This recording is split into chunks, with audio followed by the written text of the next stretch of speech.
The Fields Auto Group proudly presents Huddle Up, with Bucky Brooks, JP Shadrick, John Oehser, and NFL Network analyst and former Jaguar Bucky Brooks bring you the latest on your Jacksonville Jaguars. Welcome to the new era. Huddle Up with Bucky Brooks starts right now. Welcome in. It's Wednesday afternoon on Jaguars.com and Jag social media. That means it's time for Huddle Up with Bucky Brooks, JP Shadrick, John Oehser alongside. Plenty of show coming up. A lot happening this week and today especially. Well, you see at the top of your screen, Bucky Brooks, John Oehser, as mentioned.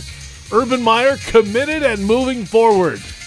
He had some comments today in his Wednesday press conference. Looking ahead to week 2 against the Denver Broncos, we'll take a look at the Denver group, see what the Broncos are bringing to Duval this week, and some social media questions as always. Let's start with the big storyline on social media this week surrounding head coach Urban Meyer and the opening at Southern Cal. Urban said today, quote, "There's no chance. I'm here and committed to try to build an organization," end quote.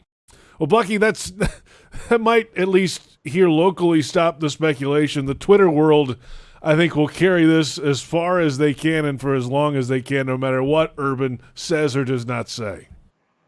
Yeah, look, I can tell you, being out here in L.A., Urban Meyer's name certainly comes up. Yep. It's one of those things where you just wonder, would he be interested in taking this gig? Only because when you think about the coaches that are out there in the collegiate ranks, there aren't many coaches that are more decorated than Urban Meyer. And so if UCLA fancies themselves as Alabama and Ohio State and Clemson, it feels like they need a big-time coach. And when you survey the college landscape, there doesn't appear to be one out there that would be a clear upgrade. And so that conversation, that drumbeat, is going to continue to get louder and louder as it gets near the end of the collegiate season, just because Urban Meyer is a 3-time national champion. Outside of Bob Stoops, I don't know if there are any national championship coaches that are out there and available. So there's going to be some interest in Urban Meyer, particularly if it appears that he might be struggling in Jacksonville. Oh, I think we're going to hear it over and over again. Yeah. Because if I'm a writer who, and the only places I've seen this are writers that, not people that I commonly associate with being correct. So if you're the guy who's just writing speculation, why wouldn't you write about it? He would be your lead. He'd be your photograph. Because everybody's going to click on it. Yeah, sure. Everybody's going to believe it. The easiest thing in the world, Urban Meyer, and I don't believe, by the way, that he has interest in the USC job. I think on January 8th he might have, before he took this job. Yeah. But my understanding is he is committed. He wants to make this work for the Jaguars, for Shad Khan, for all the reasons that he said. That is a sincere sentiment on his part. But if you're USC or if you're a college football program, you're darn right that's the guy you want. I mean, it's Saban and then Meyer in terms of, and I'm not even sure I would put Dabo Swinney up there. Dabo's got one. This man's got 3. Of course he's going to be mentioned in that. That doesn't mean that he's going to go and do it, but you're going to hear it. Yeah, think about the setup. I mean, he's got it here, and he said it right after he got the job. It's all the cap space. They still have a bunch to roll over for next year. The number 1 overall pick, the quarterback who could be a franchise-type player. There's a new building going up at the end of the year. They'll start construction on that. That's a huge piece of the puzzle, I think, around here. So there's a lot going on to keep Urban Meyer here and his dedication to the Jaguars. So that is finally at least out of the way for now. So it's on to preparation this week. The Jaguars face the Denver Broncos in week 2. There were some issues early in the game last week, getting on and off the field, some substitution things, lining up offsides a couple times. But Meyer was asked today, was there any different preparation this week? And we'll just have to see how the week goes. We're still evaluating it. I mean, we're going to have a good practice this week. Obviously, last week is completely different because it was following a bye or an off week. So we're just going Wednesday, Thursday, and day by day. But still looking at some things. Is it tough to not overreact necessarily? Yeah, it is. But as I was, I'm just out there and I the locker room is the most important thing, and I just see good players, I see good people, and just it's a build, and we're building. 10 penalties last week, Bucky, some substitution issues. How do you fix that in a practice week, or is it deeper than that? I mean, I think it's a few different things that you talk about. You talk about it all the time. And I'm sure it's one of those things that Urban has talked about from the day that he's taken the job. When he stands in front of the team, he has to outline how to win. And I think that's one thing that we can't underestimate.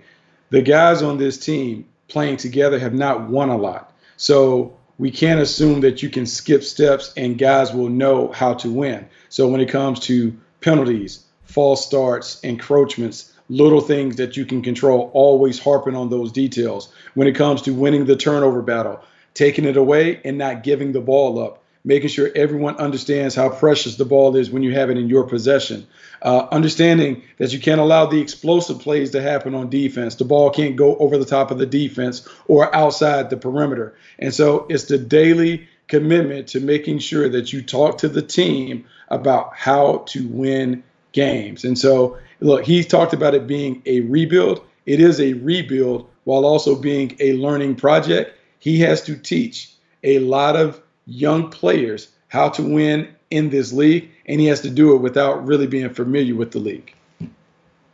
I have a question for the scout. Go ahead, John. Or in this case, the coach, who must be incredibly, all I see are Bucky Brooks, on the head of this show. He's the coach. He's the scout.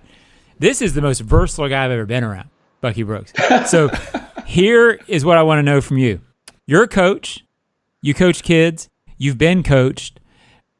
I get questions every day in the ozone, every time there's penalties. How do you work on it? Bucky, specifically in practice, is there a way to work on it, or is this just something guys have to mentally take to the field with them? How do you coach it? Because that's the question I get a million times. And obviously, by these biceps, I did not play in the league.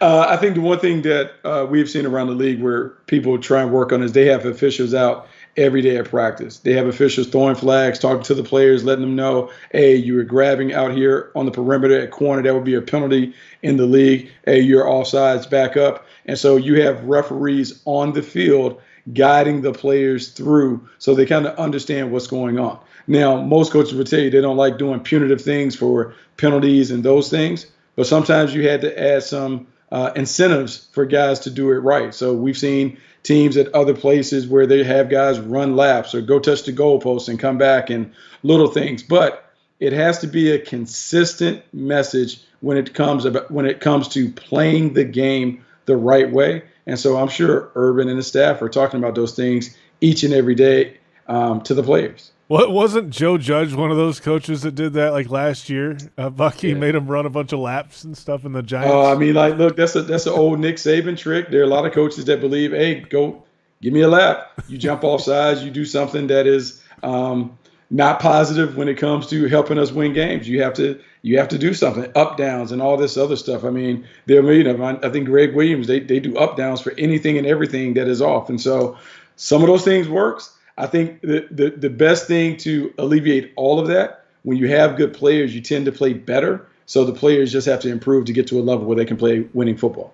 Let's hear from the quarterback. He spoke this afternoon as well. Trevor Lawrence talking after practice. It's week 2 for the rookie and the idea about using his legs a little bit more in the offense.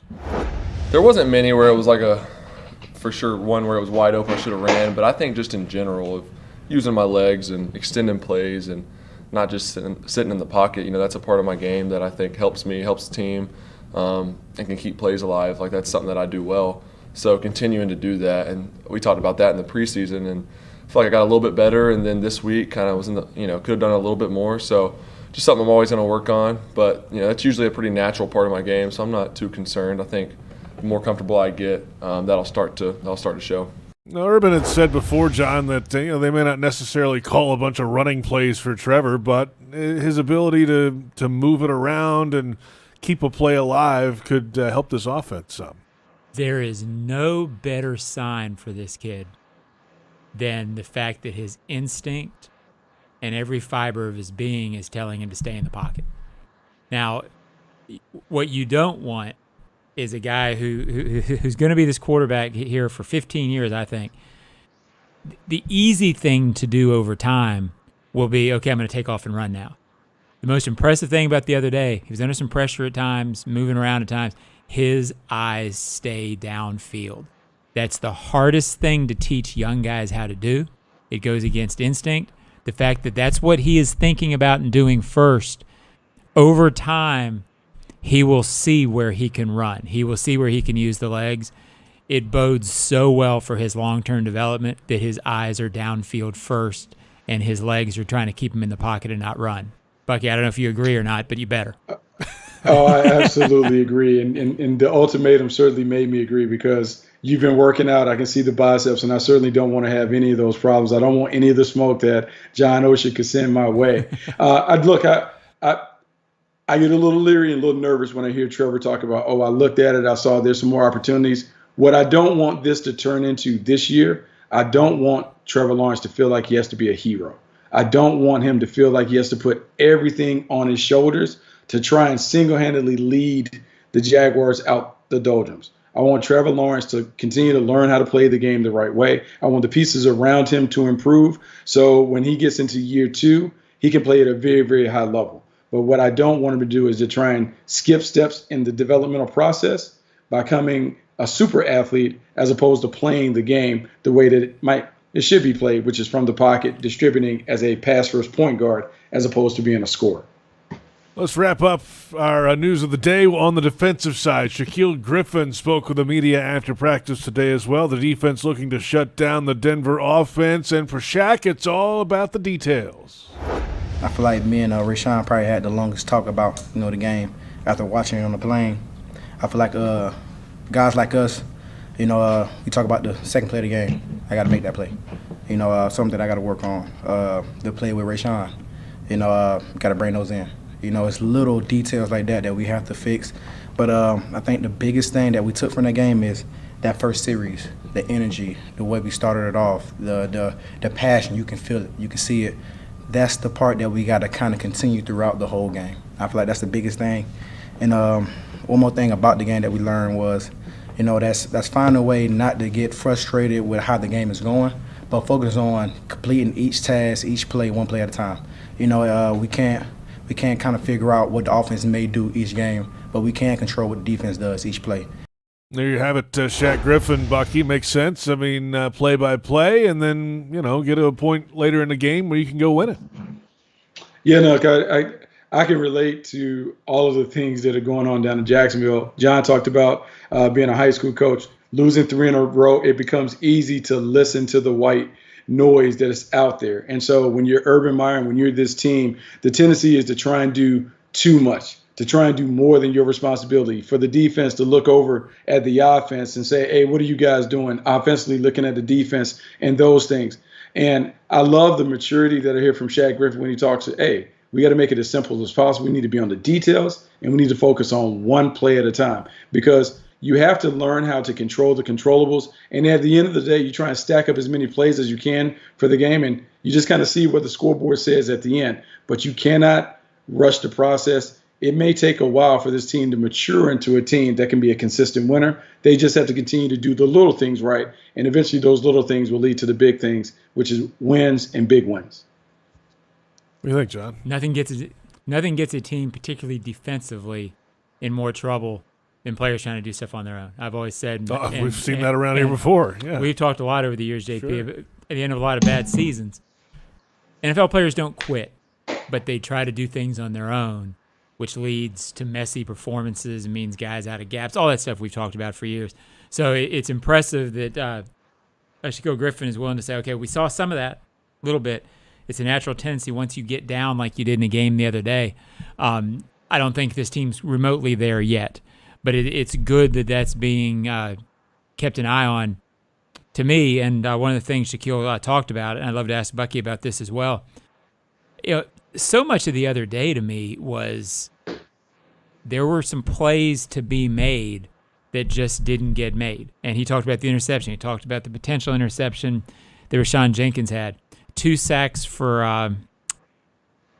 Caleb on Chason that didn't happen. That's right. The NFL, when Urban talks about margin for error, to me, margin for error means players are right on plays a lot in this league.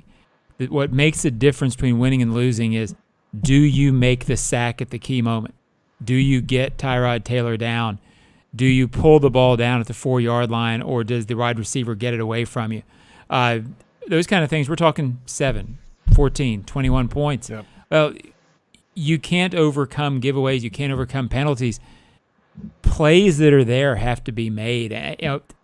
Is that just – can you coach that, Buck, or is that just can these guys do it or not?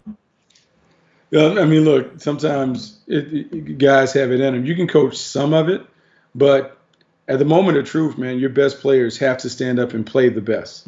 Ultimately, it's about acquiring enough talent where my guys are better than your guys. We roll out the ball and we dominate you because we're a better team. When you don't have a team that is superior, then you have to have guys that make each and every play. And so it's about these guys, when they have their opportunity, they have to be ready for it and they have to make the play. And all you can do as a coach is put them in positions to make plays, but it's all on the players to make the plays. And you just have to continue to harp on that. You have to tell them that. You have to talk about the playmakers, do that. And then if you're Urban Meyer and the coaching staff, you have to play the playmakers. So once you identify the playmakers, they have to be on the field. And then your job is to make sure that they get as many lottery tickets as they can, because they can cash one of those out and maybe they can hit the lotto. I like that. Wow. About that. I like that. Every show, the guy with his name on the show comes up with an analogy. He does. Like that. His name's on the show, brings it JP. every Wednesday. You're going to be on the marquee. You got to have some stuff to say. That's why it's not Huddle Up with Johnny O. That's right there. That's old JP Shadrick. In fact, let's come back in a moment. We'll take a look at the Denver Broncos, and Huddle Up with Bucky Brooks is brought to you by Fields Cadillac of Jacksonville and Fields Cadillac St. Augustine, members of the Fields Auto Group. We're off and running on Huddle Up with Bucky Brooks on the Jaguars Digital Network. You can step up to luxury now. Hello, I'm Dan Fields. Whatever you're driving, you can step up to luxury now. Plus, get our Fields amenities, which include complimentary loaners, car washes, and our cafes. Make this your year to step up to luxury at Fields Cadillac, Mercedes-Benz, Porsche, Land Rover, Jaguar, and Lexus. When it comes to the ultimate car buying experience, there's only one name that matters: Fields. And Fields matters because you matter. The Fields Auto Group, proud partners of your Jacksonville Jaguars.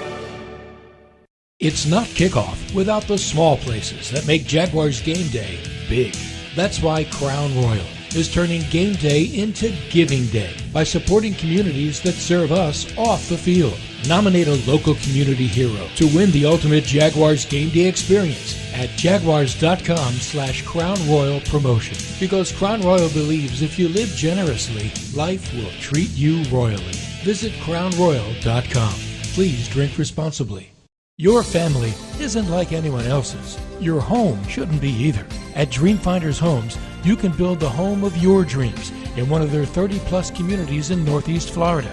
Choose from luxury single-family homes or maintenance-free townhomes from the 200s. Dreamfinders specializes in homes built to fit your lifestyle. To find out more, call 904-738-0165 or visit dreamfindershomes.com.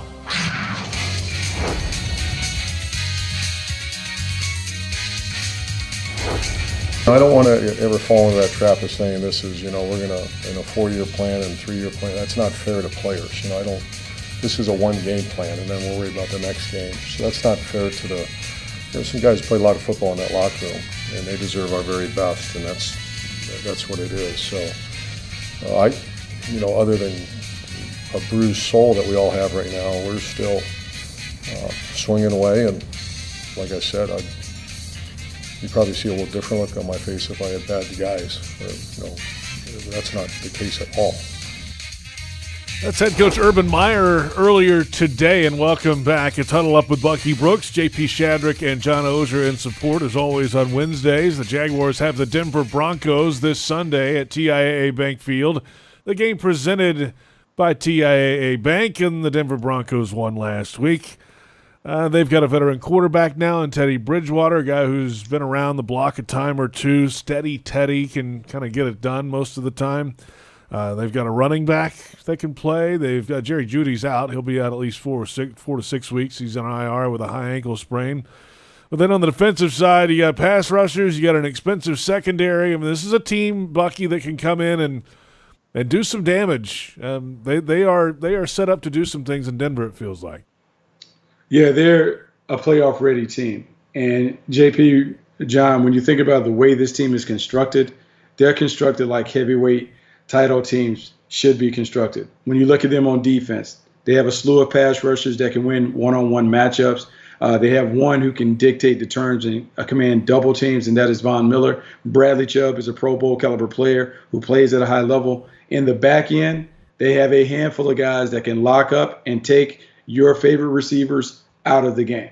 And in modern football, you need to have a ton of pass rushers and a ton of cover guys. On offense, the best thing that they've done is they went out and got a caretaker at quarterback. You can say a lot of things about Teddy Bridgewater. You can say that maybe you're disappointed that he's not the playmaker that maybe you want at the quarterback position. But when Teddy Bridgewater plays for a team that's playoff caliber, he wins a ton of games. He's 23-11 during his time with the Minnesota Vikings, New Orleans Saints, and Denver Broncos, teams that have playoff-ready rosters. And so if you give him an opportunity to get the team to the winner's circle, he understands how to navigate traffic to get them there. He's not going to put the ball in harm's way. He's going to manage it at the line of scrimmage. They can play great situational football. So for the Jaguars, this is a great test because what they're facing is a solid team and a team that's ready to take the next step to go from being an average team to a team that is pretty good.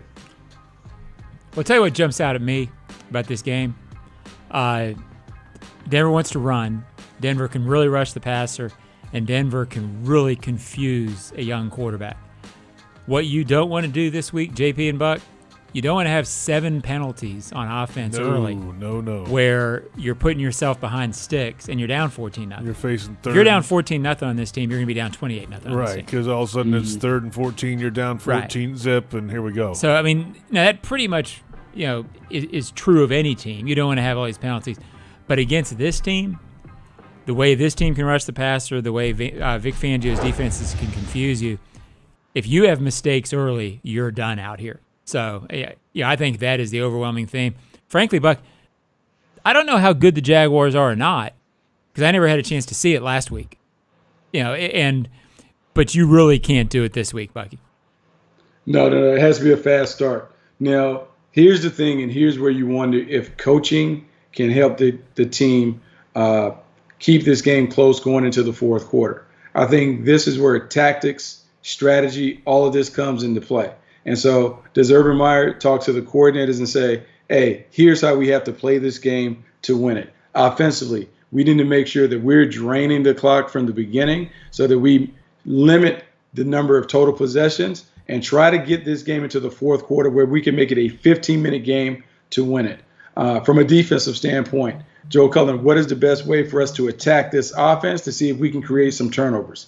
Is that heating Teddy Bridgewater up? Is that playing more traditional zone with our eyes on the thing? Is that finding a way to blow up the running game with run pressures? What are the things that we can do to force the quarterback to be uncomfortable? It's a conversation that you have to have each week. But in this game, when you're having your home opener, you don't want to go to 0-2. What can the head coach do to kind of change the tide, stem the momentum to see if the Jaguars can get a win? The Jaguars have released their injury report for Wednesday, still awaiting the Denver Broncos in the Mountain Time Zone. Of course, the list today includes Trey Herndon with a knee issue, did not practice today. The other 3 on the list were limited today. Laurenti McCray with a hamstring injury, the defensive end and outside linebacker. Tyson Campbell, the rookie corner, with a calf issue. And defensive end and outside linebacker Jordan Smith with a knee issue. He was added on Friday last week and was inactive in the game on Sunday against Houston. The Dailies play schedule coming up. Trippy Red, September 18th. Santana, September 21st. 311, September 22nd. Counting Crows, September 23rd. Bucky, which one of those would you prefer? Ooh, look, this is close because between Santana and Counting Crows, I might need to flip a coin. 2 of my favorites. 2 of my favorites. John? Yeah, I have heard of Santana and Counting Crows, so I'll limit it to those two. The old man in me's got to go Santana, I guess. It's a solid show. I'll say that. I mean, I've never seen him. Yeah, I can't imagine that he's not really, really good. It's as imagined. Yeah. Yes, he's still that good. And tickets are available at dailysplace.com. We're back in a moment with social media questions. And this is Huddle Up with Bucky Brooks on the Jaguars Digital Network. You can step up to luxury now. Hello, I'm Dan Fields. Whatever you're driving, you can step up to luxury now. Plus, get our Fields amenities, which include complimentary loaners, car washes, and our cafes. Make this your year to step up to luxury at Fields Cadillac, Mercedes-Benz, Porsche, Land Rover, Jaguar, and Lexus. When it comes to the ultimate car buying experience, there's only one name that matters: Fields. And Fields matters because you matter. The Fields Auto Group, proud partners of your Jacksonville Jaguars. A lot has changed in 60 years, but there's one thing that remains the same: our commitment to our customers and to our community. There's no place like Jacksonville, and there's no place like Gate. Thank you for allowing us to serve you, past, present, and future. Now through August 31st, Jags fans can enjoy 2 of your favorite roller grill items for just $2 at participating Gate locations. Get them while they're hot. Gate, serving up more.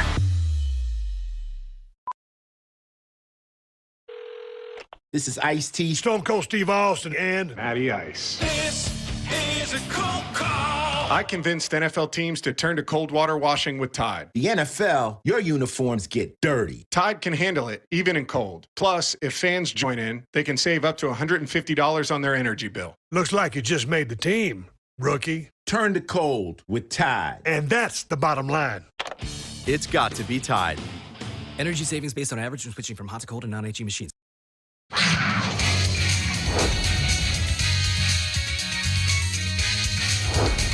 I don't know who they are, and I probably got an idea. But I learned about 6 years ago when I read something that was the most ridiculous thing I've ever heard. I said, I'm good, I'm done. I'll never read again. So Amy helps me with that. She sends me just the positive stuff. It's been kind of small, but... What is every article I read? What was it you read? You have to ask Amy. I don't read. No, I can promise you I don't read this narrative, and I don't read the silliness about our players or about. And she knows that. She's just, hey, did you hear? And I'm like, oh, is that right?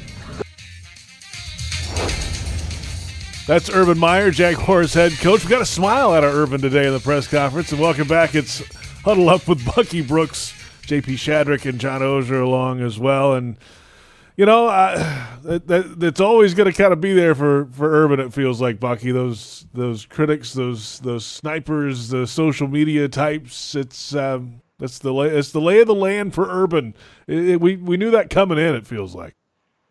Yeah, like look, the overwhelming majority of the world do not like to see people step out of the box and try to dare to be great. Urban Meyer could have comfortably retired, stayed in TV, and done all the things and rested on his laurels as one of the best college coaches that we've ever seen. However, he wanted to take a swing and see if he could do it at the NFL level.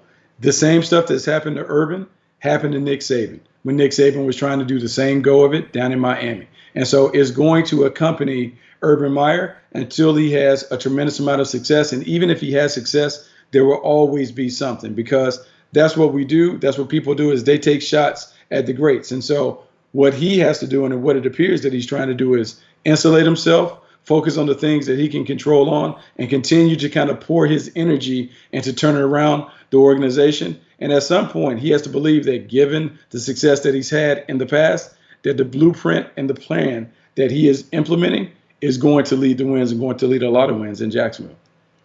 Look, not everybody likes Urban Meyer. Right. I think he's okay with that. Yes. He gets it. He's been living in that reality for what? Since he was at Florida, probably. Since you left Florida, yeah. Yeah, so 15 years. So I don't think that part of it bothers him. I think what would concern him, if that would drift, if he would let that be a distraction, if he would let that be a thing in the locker room, I think he wouldn't like that, because that's his priority. I don't think he gives two beans about what any website, SundayFootball.com, whatever. I don't think he cares about that. Is that your side business? I don't. John? SundayFootball.com? Yeah, and I'm making big coin off that. I don't think he cares about that one iota.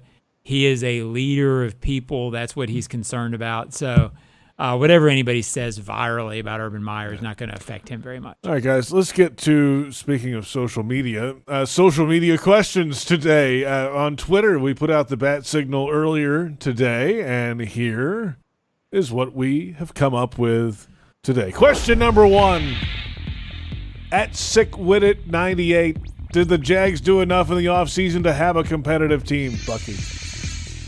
Well, I mean, it's still a TBD. We're still trying to see what the team looks like. We're 1 week into the season. We had the draft, free agency. Urban Meyer's trying to kind of put it all together with his coaches and those things.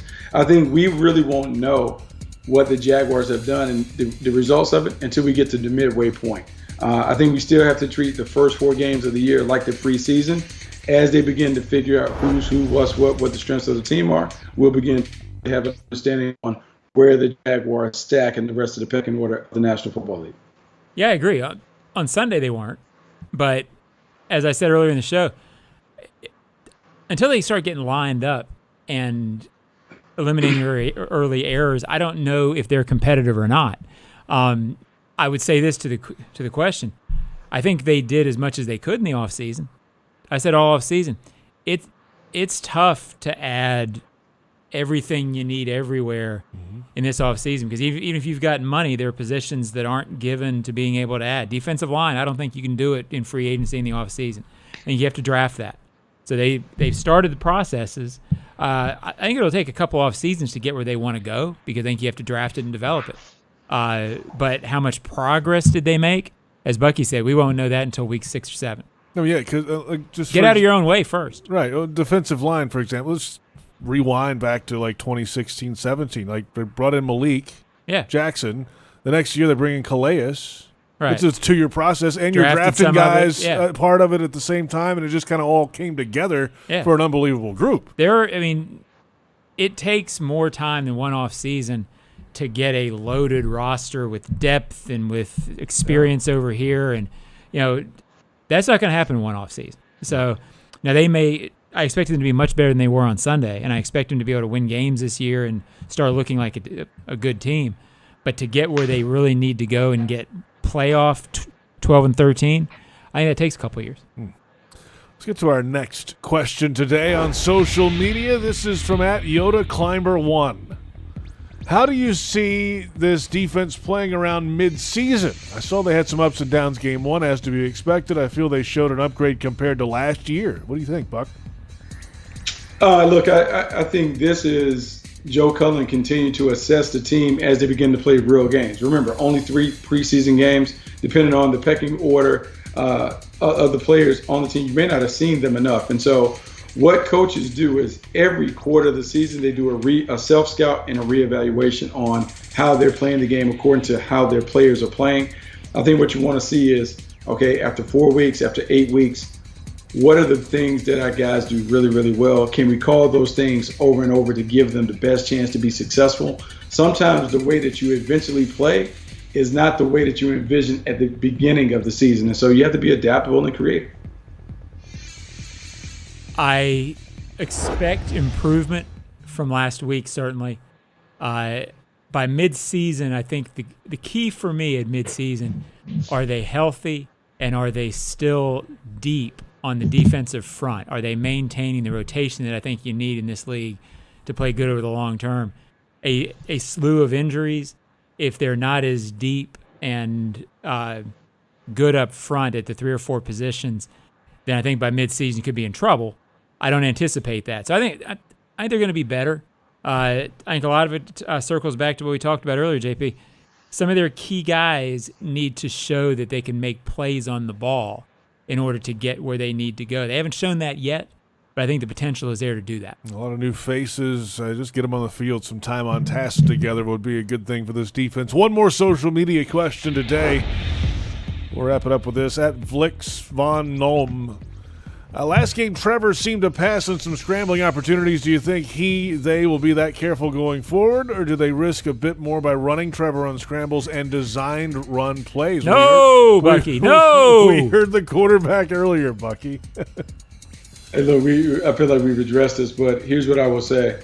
If you are going to run a handful of design quarterback runs, they have to be down in the red zone, or they have to be at a situation place on the field where Trevor Lawrence can keep the ball and run and get right out of bounds. Trevor Lawrence doesn't need to be an extensive runner. He doesn't need to be a major part of this running game, and he doesn't need to be a superhero out here trying to single-handedly make plays to lead the Jaguars back. Trevor Lawrence needs to just play. He needs to be smart. He needs to continue to work on the things that are going to make him a great player down the line. That is reading and working from the pocket, understanding the chemistry and connectivity with his playmakers on the outside, and then just finding a way to play winning football. Fewer turnovers, more. He does those things. We will not see him need to utilize his legs and his running ability much. Yeah, let Lamar Jackson do all that stuff. And you saw what the Raiders defense finally did to him the other night when they finally got a hold of him. You don't want that happening to Trevor Lawrence. And it's one addition to, but I think you can do it anywhere on the field as long as you have plays called where, hey, make darn sure when you're rolling out that he's not doing it blind, that his back's not to the line of scrimmage after, make sure that he can see what's in front of him and have the idea of Trevor. If you are given a choice in anything remotely, if you're at all uncertain that you might get hit, throw it away. Or fall. Fall down. Slide. Fall down. Do what I do when I'm whatever you got to do. Do what I do when I'm in a fight. Go into the fetal position and just say no. No moss, I'm done. But don't risk anything with this guy to get him hurt because it's not worth it. Fetal position. Yeah, there you go. Just curl up and curl up in a ball. Cover the football. All right, let's come back in a moment. Our final thoughts right around the corner, and we'll get you ready for the Jags and the Broncos coming up this Sunday. This is Huddle Up with Bucky Brooks on the Jaguars Digital Network. You can step up to luxury now. Hello, I'm Dan Fields. Whatever you're driving, you can step up to luxury now. Plus, get our Fields amenities, which include complimentary loaners, car washes, and our cafes. Make this your year to step up to luxury at Fields Cadillac, Mercedes-Benz, Porsche, Land Rover, Jaguar, and Lexus. When it comes to the ultimate car buying experience, there's only one name that matters: Fields. And Fields matters because you matter. The Fields Auto Group, proud partners of your Jacksonville Jaguars. So, it's happy hour. Let's talk whiskey options. Have you tried Citrus Distillers? Have you tried Citrus Distillers Limited Edition 2021 Barrel-Aged Jaguar Whiskey? Did you know it's only available for a limited time and manufactured in Jacksonville? Yes, Jacksonville. I said local whiskey. Try it on the rocks or in a Jack's Whiskey Sour. Citrus Distillers Jaguars Whiskey is available at local liquor stores, restaurants, and the Jaguar Stadium. Drink local, Jacksonville. Find recipes and events at jaguarswhiskey.com. At ViStar, we believe in better, especially in helping build a better financial future for our members. So we've reviewed our offerings from the ground up. We've lowered or eliminated over half our fees and enhanced our already competitive rates, saving members more than $1 million this year, in addition to the millions we save them every year. If you believe that saving money is better, join ViStar. Visit ViStarCU.org. All loans subject to approval, insured by NCUA. Welcome back. Huddle Up with Bucky Brooks. Final moments for this afternoon's show. JP Shadrick, John Oehser, and yes, Bucky Brooks. Some keys for this game that we've kind of discussed throughout the day, guys. Line up properly. Don't put too many men on the field. Try not to hold on the pass rushes. Run the ball, baby, on offense. Let's get that run game going. Don't get into those obvious passing situations. Get to Teddy Bridgewater if you can. And there you go. Go win the football game, Bucky. It's that simple. Yeah, you really want to make it as simple as possible. And I think for Urban Meyer standing in front of the team, it's about the fundamentals. It's about doing the little things right. It's not about scheme. It's not about anything beyond blocking, tackling, playing with great effort, and taking care of the ball and getting the ball. That's literally what it is. And so when the Jaguars begin to do better in those areas, the wins will start to happen. So it's about keeping it simple. Tackling, blocking, effort, and all about the ball. See what you can be. don't take yourself out of it early. I mean, give yourself a chance. Like I said, I've been saying all week, I don't think we know how good or bad this team is yet because they didn't give themselves a chance the other day. Keep yourself in front of the sticks. It'll allow you to keep running the ball and allow you to see what you can be. And I think if you run well, the interceptions will reduce on their own because you won't be in situations where you have to throw into defenses that know you're passing. That's football 101, but it applies this week. That's true. Bucky, give us an idea. By the way, if folks who don't know Bucky's schedule now, I mean, he might be the busiest man. It's whatever he wants it to be. In show business. Bucky, what do you got the rest of the week? I mean, we got a few different things going on. I mean, we got some stuff that I put up on Fox Sports Digital, a little writing stuff. I got some NFL stuff coming. I got a couple more podcasts to kind of do, but the most important thing right now is seeing if I can somehow put some positive energy out there in Duval and see if the Jaguars can get a dub. Because right now my record is not great. I'm beginning to take it personal that we can't get it done since I've come on board. So we got to rectify this. So as much pressure as Coach Meyer feels, I'm right there because got to get off this snide. It's been a long, long losing streak for the kid. Yeah, 16 actually 16 in a row. Right. 16, Bucky. And if people don't know, read Bucky Brooks' Scout's Take on Jaguars.com. He does that writing for us, and as much as I kid Bucky, it's an outstanding piece, and it's a way to figure out sort of what went wrong and right for the Jags on Sundays. So I love it. Read it. I love it. So that'll do it for our There you show go. today. Bucky, we will talk to you in pregame radio on Sunday. How about that? Hey, man, let's do it. Bucky Brooks out of here. That's John Oehser. He's wanting to throw the ball. Throw the ball. We're throwing the ball now. Always throw the ball. Oh, always, when in doubt. Okay, that's John Oehser. Thanks to Joe Fortunato, Brent Reber, our entire crew. I'm JP Shadrick, and we'll catch you next time. It's Huddle Up with Bucky Brooks.